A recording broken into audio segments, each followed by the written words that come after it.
Bonjour à tous et merci de nous rejoindre. Le débat sur le changement de nom à l'équipe nationale de football est relancé au Bénin après la décision prise lundi 28 février dernier par la Fédération béninoise de football. C'était lors de la réunion de son comité exécutif à Porto Novo. Nous en parlons dans ce numéro de Carré Politique avec deux professionnels des médias. Déjà, d'abord, Prudent Nasséou, journaliste à Tado FM. Prudent, bonjour. Bonjour Paul Danobé, bonjour aux amis internautes. Face à lui, Sergino Lokossou, directeur de publication du quotidien Fifth Afrique. Sergino, bonjour. Bonjour Paul, bonjour à tous les internautes. C'est un plaisir pour moi de partager le plateau avec mon aîné dans le métier, Prudent Nasséou, qui est, il faut le dire, une tête bien faite de notre présidence. Merci pour cette belle flatterie. Les écureuils du Bénin vont bientôt changer de nom. Quelle est donc la note que vous attribuez à cette décision de changement de nom? 5. Prudent Nasséou, je vais commencer par vous. Pourquoi 4? 4 parce que pour moi, le nom d'une équipe nationale n'induit pas forcément ses performances. Et il me semble que c'est sur ce champ que les responsables de la fédération aujourd'hui sont en train de se glisser.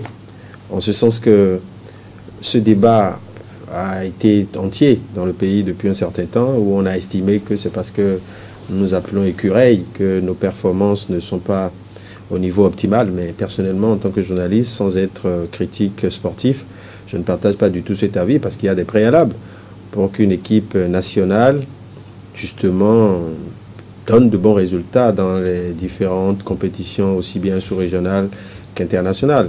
Et vous savez, même avec le nom écureuil, nous avons enregistré des résultats non moins élogieux en Coupe d'Afrique des Nations, à la surprise générale.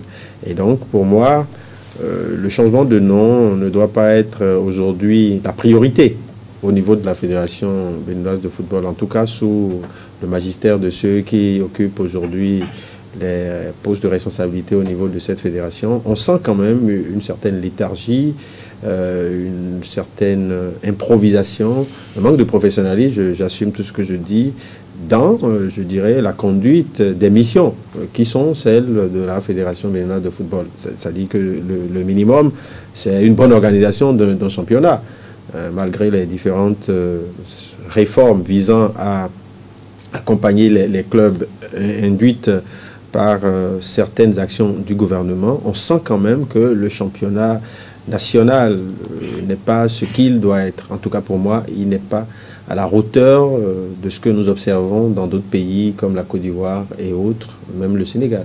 Sergino Lokossou, quand on observe les performances donc, que font les équipes nationales des autres pays de la sous-région, est-ce qu'il est opportun pour le Bénin de changer de nom pour se hisser au rang des équipes de football qui font des merveilles, par exemple lors des coupes de confédération? Et je pense que fondamentalement, le problème qui se pose aujourd'hui, c'est doit-on changer de nom, de changer la méthode de gestion de notre football? Et je pense plus que aujourd'hui, ce qu'il faut faire, c'est de changer la méthode de gestion. Le nom, certes, nous sommes béninois, nous sommes africains. Le nom influence beaucoup sur la personne ou un groupe de personnes. Mais aujourd'hui, c'est de voir si véritablement l'urgent, ce qui est urgent, c'est de changer de nom ou de changer de méthode de gestion. Et je crois que c'est la méthode qu'il faut changer.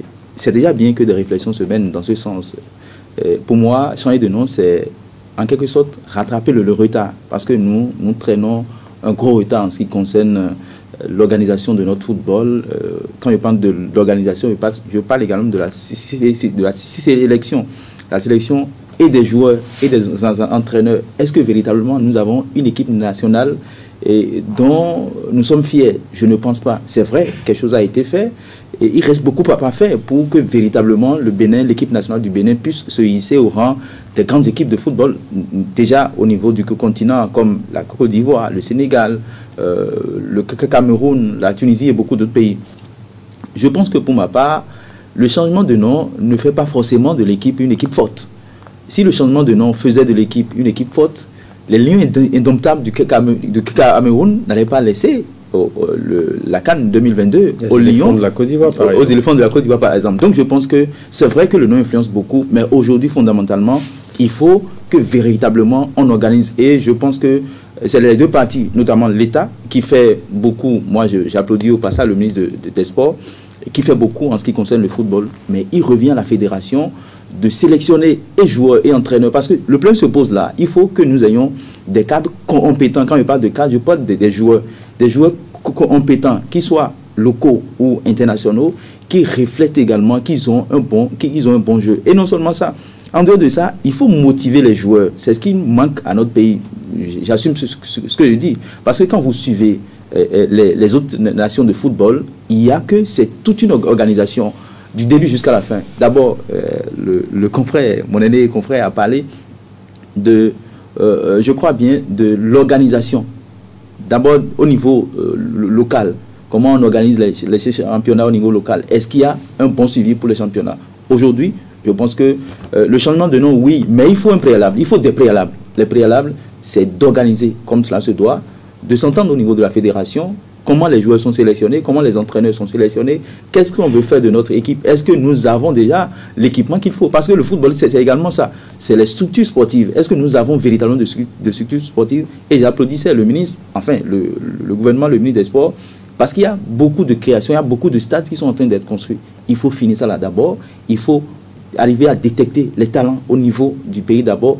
Qu'est-ce qui est fait pour détecter ces talents-là? Qu'est-ce qui est fait pour motiver les joueurs, pour véritablement hisser notre football au rang, enfin notre équipe au rang des grandes équipes? Je pense que pour l'heure, c'est vrai, il ne faut pas mettre la charrue avant les bœufs. Nous avons besoin du bœuf d'abord, et puis après la charrue pour que la marche s'enclenche. Serginho Lekosso, vous parliez tantôt d'organisation. Est-ce que le Bénin devrait peut-être faire l'expérience du Sénégal, qui a un sélectionneur local, tout comme le Cameroun, qui a nommé tout récemment l'ancien international à la tête de l'équipe nationale? Fondamentalement, le plan qui se pose, ce n'est pas de copier ce qui se fait ailleurs.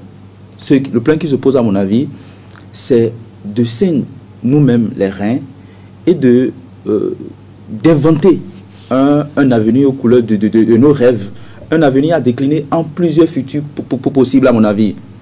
Ça peut être de faire comme le Sénégal, si on a les moyens de faire comme le Sénégal. Ça peut être de faire appel à une compétence extérieure, à mon avis. Maintenant, si on a envie de faire comme le Sénégal, c'est à nous de détecter, de voir ce qu'il faut faire. Pas faire comme le Sénégal, parce qu'il faut donner les moyens aussi. Parce que c'est une affaire de moyens, c'est une affaire de compétences. Si on estime, si les acteurs du football estiment, parce que moi, je ne suis pas un critique de football, je ne suis pas non seulement un sportif, oui. Mais si ils estiment à un moment donné qu'on a besoin, qu'on a des compétences au plan local pour faire le job, moi je pense que pourquoi ne pas faire appel à des compétences locales? Maintenant, si on n'a pas des compétences locales pour faire le job, et si on doit faire appel à des compétences extérieures, je pense que c'est la bienvenue. Mais tout compte fait, ce sont les acteurs du football au premier plan, la fédération, le ministre du sport, enfin le chef de l'État, par le biais du ministre du sport, qui doivent ensemble décider de ce qu'il nous faut. Et également, ne pas attendre la veille d'un championnat pour montrer qu'on travaille pour l'équipe. Non, le travail, c'est un travail de fond. Il faut commencer par le faire dès maintenant jusqu'à la fin. C'est tout un processus, à mon avis. Prudent Nasséou, j'espère que vous avez lu, tout comme moi, les réseaux sociaux et les médias en ligne parlent déjà de Ratel, un nom que la Fédération béninoise n'a pas encore confirmé. Mais si on devrait en arriver à changer vraiment de nom à l'équipe nationale de football, quels seront les critères sur lesquels on devrait partir pour inculquer, pour mettre dans la tête en fait de ces joueurs cet esprit de combativité? Pour moi, le changement de nom est non avenu, en ce sens que dernièrement pour la Coupe d'Afrique des Nations au Cameroun, vous n'avez pas observé la présence des hippopotames, par exemple. Je sais qu'il y a une équipe sur le continent qu'on appelle hippopotame, qui est quand même un mammifère redoutable. Les léopards, on ne les a pas vus, et pourtant, les léopards, nous savons que c'est de gros félins qui terrorisent dans la jungle.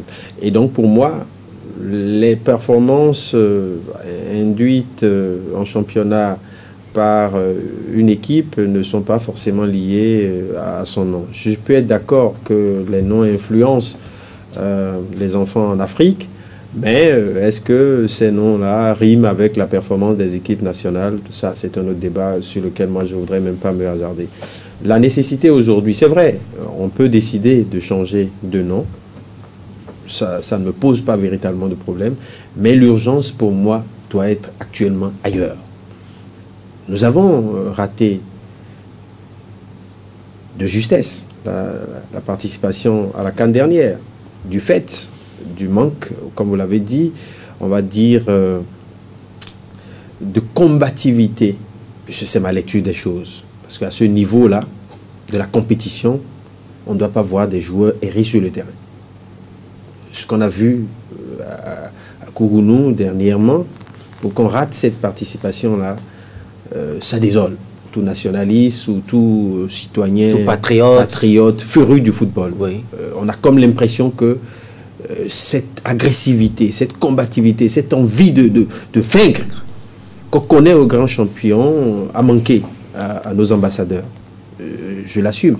D'autant que c'est des gens qui, pour la plupart, évoluent dans des championnats étrangers, qui sont suffisamment sollicités.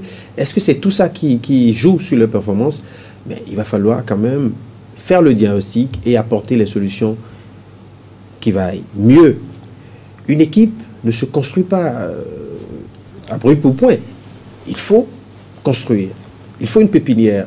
Il faut entretenir les joueurs. Et tout ça, ça participe d'une bonne organisation. Et nous savons que le football au Bénin n'a pas des racines aussi solides.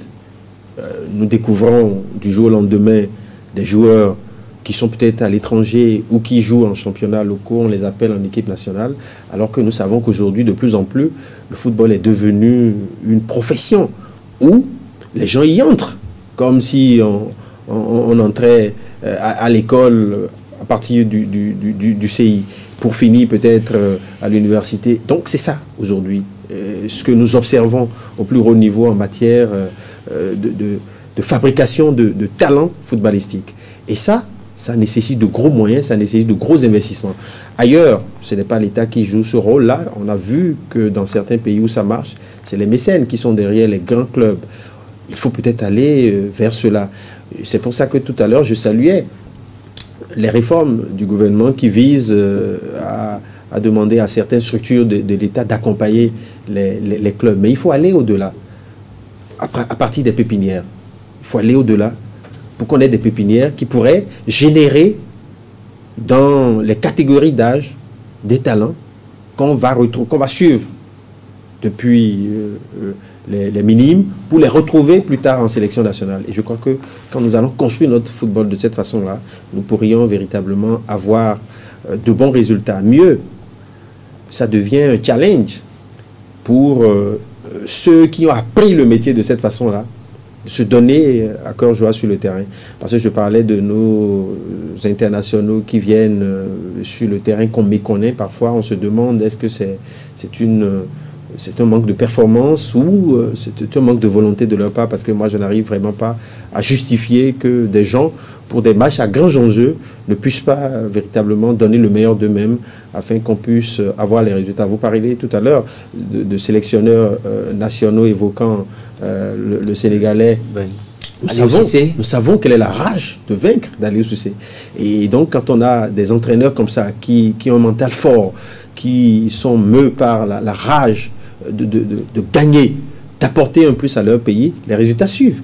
Parce que les équipes ne valent que la performance d'abord et l'engagement de leur premier responsable que constitue le sélectionneur. Et donc je crois qu'il faut toute une réflexion, il faut un diagnostic profond. Il faut un diagnostic profond autour de la chose footballistique pour que nous puissions nous engager sur les voies. C'est vrai que de petits efforts sont faits pour quand même repositionner notre continent sur, on va dire, le toit africain, mais ce n'est que du saupoudrage pour moi.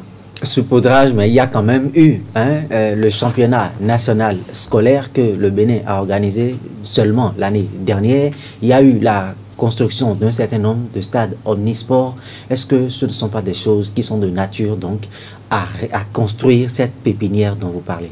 Oui, je suis d'accord, mais le saupoudrage dont je parlais est relatif justement à l'équipe nationale, parce qu'on veut à tout prix, depuis notre dernière performance, que le Bénin puisse quand même conserver sa place, mais on sent que ça ne prend pas du fait d'un certain nombre de choses. Évidemment, vous parlez d'un certain nombre d'actions qui apportent un plus, on va dire, à la renaissance footballistique ou même sportive qui est souhaitée, et ça c'est à saluer. Mais il faut aller au-delà, parce qu'aujourd'hui, quand vous parlez de renaissance, il y a certains internautes qui seront amenés à se demander est-ce que le football béninois existait?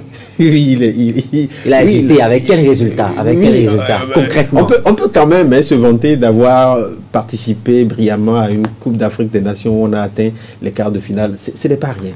Ce n'est pas rien pour le nombre de participations. Est-ce que ce n'est pas se contenter du peu pendant que les équipes comme... C'est pour ça que je parlais de la renaissance. Cette renaissance que j'entrevois dans un futur proche participe des actions actuelles du gouvernement. Vous avez parlé de ce championnat scolaire qui est étendu à beaucoup de disciplines sportives. Oui. Ce n'est pas que le football. Évidemment, je disais que c'est une chaîne. C'est une chaîne. La promotion sportive est une chaîne. Et si vous prenez aujourd'hui les communes, la promotion du sport fait partie des compétences de nos communes. Mais combien de communes au Bénin disposent de clubs autofinancés? C'est ça le vrai défi. Or, nous savons tous que le football exige un suivi permanent. Et les communes, si elles s'engagent dans ce combat-là, peuvent apporter aussi un plus à la détection des talents en équipe nationale. Parce qu'aujourd'hui, qui sont ceux qui promeuvent le sport? C'est quelques mécènes qui ont disparu. Mais l'État finance sérieusement dans le secteur. Ça ne suffit pas. L'État finance à quel niveau? L'État ne finance pas à partir des minimes. C'est de ça que je parle. Or, les clubs doivent... Parce que quand je parle de compétences propres des communes, le sport, compétences propres, ça voudra dire quoi? Ça voudra dire qu'une commune, en principe, doit chaque année investir dans le sport, à travers, je ne sais pas, l'organisation d'un certain nombre de championnats, de compétitions, ainsi de suite. Aujourd'hui, ce volet-là est laissé à quelques acteurs politiques qui, en quête de reconnaissance ou même de popularité, organisent à cœur joie ces compétitions-là pour peut-être... Et c'est devenu, on va dire... une activité phare en période préélectorale. C'est ce qu'on observe. Donc, moi, je pense que c'est une chaîne et il faut que les communes qui ont par exemple une compétence dans la promotion du sport puissent aussi jouer leur partition à partir des minimes. Les structures privées comme publiques peuvent aussi accompagner. Et si la chose prend, comme on le dit, les mécènes étrangers, les Qataris peuvent... Il faut rêver. Puisque c'est eux aujourd'hui qui font la promotion du football à l'international et qui sont derrière les grands clubs que nous connaissons. Sergino Lokosso, les écureuils, c'est un nom qui divise beaucoup de Béninois, surtout quand on se réfère aux performances même de l'animal. Est-ce que la fédération béninoise n'a-t-elle pas raison désormais d'aller à un autre nom capable peut-être d'insuffler cette combativité dont parlait Prudent Nassé-Ou il y a un instant à notre 11 national?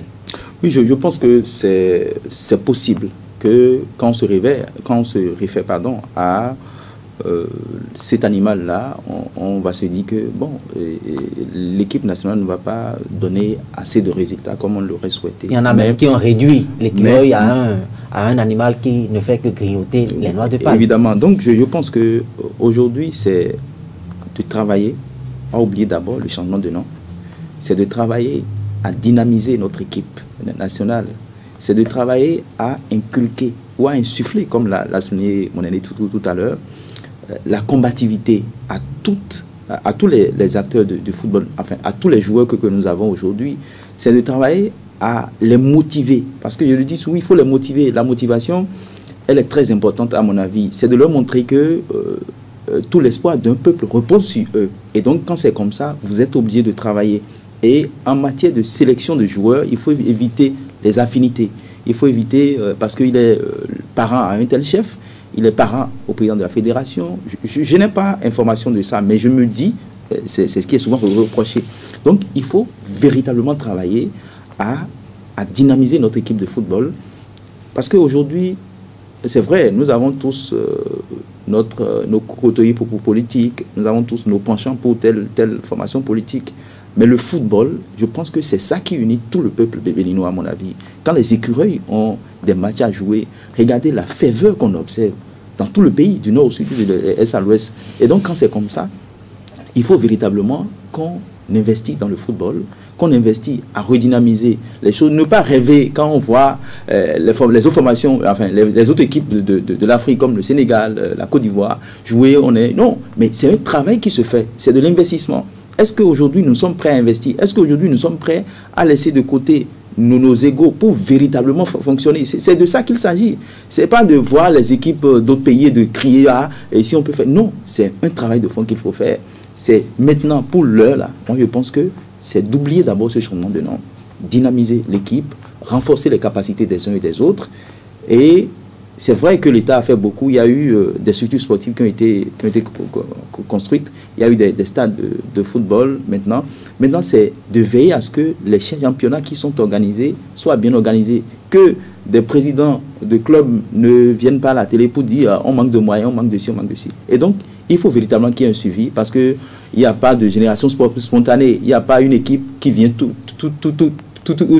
faite à la canne pour gagner. Non. C'est un travail de fond. C'est sur plusieurs années que ça se fait.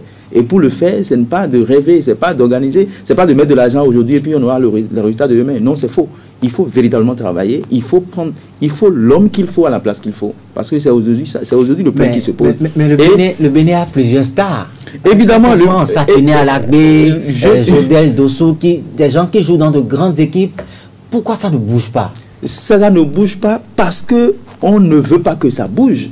Parce que nous ne voulons pas investir. Il faut que nous soyons véridiques envers nous-mêmes.